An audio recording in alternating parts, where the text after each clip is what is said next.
Oh, good morning. It's now 6 o'clock in the morning of Sunday, the 10th of June. I'm Andy, and this is my allotment. It's another glorious day here in Oldham. Just give you a quick look up at the sky again. Blue sky. We've had this now for about 3 or 4 weeks. We've had the odd bit of rainstorm come through, but nothing significant. But the crops are doing well. Not watering any more than I have to, apart from when the crops first go in the ground, leaving them to find their own water, and they're doing really well with it. There's water down here under my allotment because the weeds are doing well. If the weeds were dying, there's no water, but they're doing fine. So, quick spin round, show you what's been going on. Again, not a huge amount this week because I've been working away for 2 nights and been out for 2 nights. So it's really only what happened last weekend after I did the filming on the Saturday morning, I think it was then. So it's been a couple of days worth of work, but a week's worth of growth. So this is the courgettes, pumpkins and butternut squashes here. They're looking a bit tatty now. They probably do need a little bit of water. And again, I'm using these pots sunk down the side of it to allow me to get the water to the roots, which has worked really, really well. And at the back there, again, we've got some of the same. Courgettes on 4 sides, pumpkins, sorry, 2 sides, 2 each side, and pumpkins top and bottom, so they're doing fine. Square foot gardening bed. I didn't get around to doing much in this, to be honest. Sown a few more bits and pieces, but because of the weather, they've not really had the water to grow. So again, they are something I will be watering. This has gone to seed, the red vein sorrel, so that's going to have to come out. In the middle of this, we've got some mustard, some carrots. I look at the state of the mizuna and look at the rocket over there. It's absolutely fantastic. Lettuce on the far side. Everything's doing really, really well. A lot of Rossos coming up. I've got all my pak choys, bok choys. Everything's doing fantastically well. It's now starting to crowd each other out at the moment, which is wonderful to see, but a bit of a pain at the same time. Quickly take you down and show you the strawberry bed, because lots and lots of strawberry going red now. Okay, now yesterday there weren't any red ones. This morning I can see at least a dozen red ones just from here. I mean, you can see those hanging off the edge there, they're doing fantastic. Only losing a couple to slugs, because when I was clearing yesterday and looking around, I walked around moving some of the foliage, and a big frog jumped out, so I can now see why I'm not losing too many to slugs, which is fantastic. He can stay in there all year round as far as I'm concerned.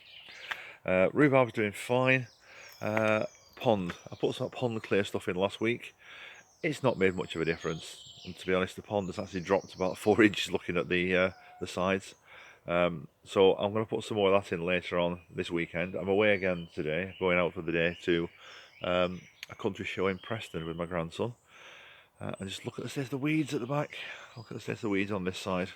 Now this is what I'm fighting against, what I'm holding back at the moment. All of this lot is just waiting to come onto my allotment. So, well, do what I can. Right, my grandson's bed. He's got some raspberries on here which are coming fantastically well. Strawberries equally doing really well. And some garlic in there, doing really, really well. And these beans are coming up, or most of the beans are coming up.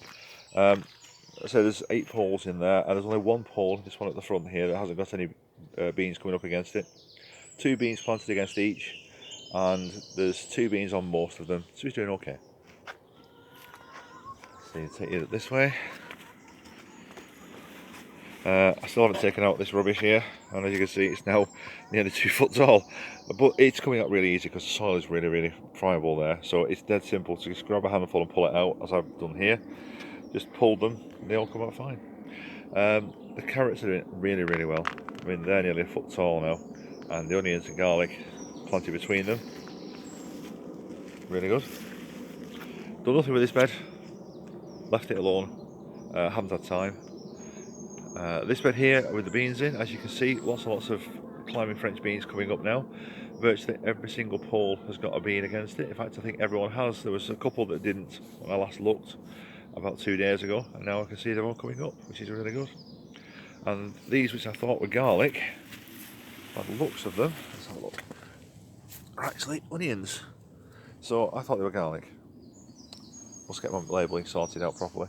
But they were spares. I don't know where they came from. They just arrived, and I found them in this bed and left them. The brassicas on there doing okay. There's a few weeds coming up in between, which I'm going to have to get in there and take out before they start taking over. but they're doing great. Again, they're not being watered. The water is just coming from what's in the ground at the moment. The early potatoes, Sapo variety of early potatoes, I think it's Kulfi, I think that's how you pronounce it. Doing really, really well. Main crop Sapo Mira are now coming through in 6 of the 7 buckets. This one nearest to me is not coming up yet, but as you can see the others are. They've been in the bottom of those buckets for 2 weeks and they're growing through and starting to come out. I expect this one to catch up. And then I've got 3 bags over there. 2 potato bags and a supermarket bag which has got my pink fir apple potatoes in. So hopefully they will be coming through very shortly as well. Okay, chickens think they're going to be let out, so they're getting a bit rowdy. This is something new you haven't seen before. This was covered in rubbish before, old netting and stuff like that. This is all the rest of the brassicas out of the greenhouse. They're doing fine. The only problem I had is that this huge piece of wood here, which is about 10 or 11 foot long, in fact probably longer than that, was down the side.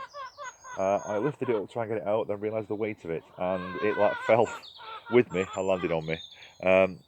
Fortunately, it fell across the cage, broke this side, which wasn't a problem because I can refix that, but landed on my sweet corn. And there's one sweet corn in the middle there, which got bashed. It's looking like it might survive, so I might have got away with it with just the bruised leg, so hopefully, we'll see.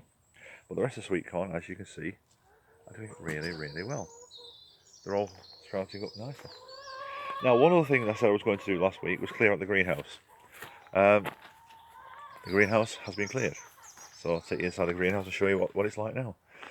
This is AstroTurf that I had from a neighbour. And doesn't it look different? Got a few trays in there because I've got to put some more pots down. But each pair of these pots is standing in the lid of a sandwich tray. I think most of them from Marks and Spencer's, to be honest. I'll just show you the sort of thing we're looking at, which is one of these.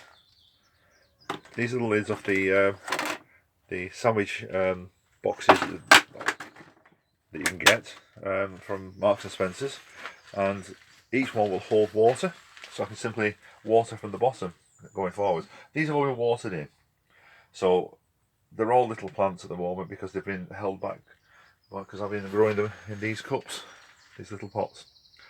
I've still got some tomatoes left. These are all outdoor tomatoes on here because they're all indeterminates, which means they're bush varieties, which means you don't have to pinch them out, they can just grow.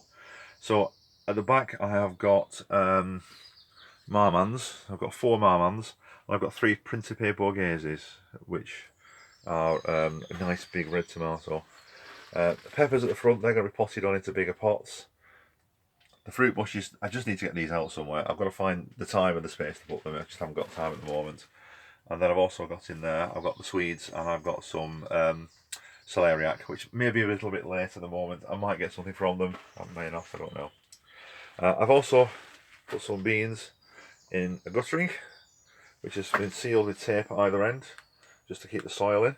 So the idea is that once these are ready, once they start growing and they get a decent size, I'll simply cut the tape off the end, slide the soil and the beans, which is all held together with the bean roots, into a prepared trench, and it should be fine. So with working away for a couple of days, this box dried out, and it's got my tumbling toms in it, so they look in a sorry state. I've watered them, and they are still looking a bit bedraggled and a bit horrible, but they're getting better than they were. So they're going to be watered hard today and brought on.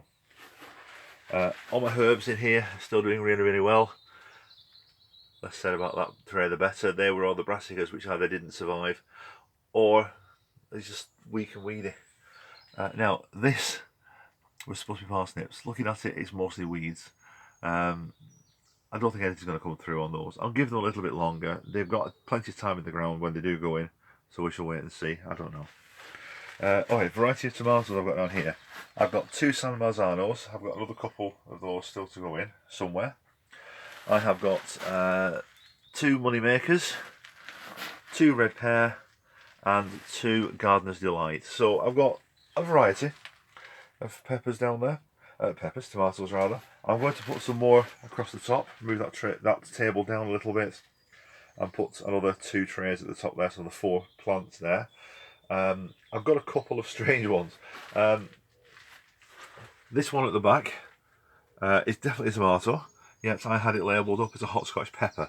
So obviously my labelling went out the window somehow. I have no idea how. These peppers at the front, the 5 peppers there, are going to go into bigger tubs, and they're going to be put on trays on top of this staging, so they'll be out of the way. And that's basically what I'm going to be having in here. I'm going to be having peppers and chilies. I have tried growing cucumbers, nothing's happened. So I'm just going to stick to the basics this time. Do what I can, get the allotment up and running, get it done nicely, and take it out. Anyway, 10 minutes on the video, plenty of time for you to see what's going on at the moment. So for a very, very sunny, bright Oldham allotment, thanks very much for watching, thank you very much for subscribing. If you haven't subscribed and you like what you see and want to see more, continue my journey with me on my allotment, hit the subscribe button and you'll be getting updates on a regular basis, weekly, going forwards until the winter time. Then we'll probably go to monthly again. But once again, thank you very much for watching, thank you for subscribing, all your comments, I do appreciate them. Send me pictures of what your allotment's like. Love to see it, I'd love to compare and tell me what I'm doing wrong, if I'm doing something right. Wonderful. Anyway, thank you very much for watching. Bye for now.